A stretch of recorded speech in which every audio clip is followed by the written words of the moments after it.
பன்னீர் திராட்சை அப்படியே குடுத்தா குழந்தைங்க சாப்பிட மாட்டாங்க. இந்த மாரி எக்ஸ்ட்ராக்ட் ரெடி பண்ணி வச்சுட்டோம் அப்படின்னா, ஃப்ளேவரும் டிஃபரெண்ட்டா இருக்கும். பசங்களுக்கு ஒரு ஹெல்தியான ஒரு ட்ரிங்க் குடுத்த மாதிரி இருக்கும். ஒரு 1/2 லிட்டர் அளவுக்கு தண்ணிய கொதிக்க வச்சு 2 ஏலக்காவோட சீடு மட்டும் சேர்த்துட்டு, 1 இன்ச் அளவுக்கு இஞ்சி கட் பண்ணி சேர்த்துட்டு, ஒரு 300 கிராம் பன்னீர் திராட்சைய சேர்த்து நல்லா ஹை ஃப்ளேம்ல வச்சு கொதிக்க விடுங்க.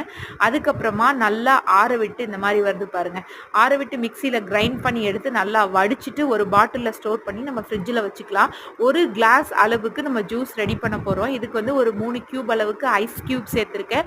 சின்ன கரண்டியா இருந்தா ஒரு 4லேருந்து 5 கரண்டி இந்த எக்ஸ்ட்ராக்ட், அதாவது 1/4 டம்ளர் அளவுக்கு இந்த எக்ஸ்ட்ராக்ட் சேர்த்துக்கலாம்.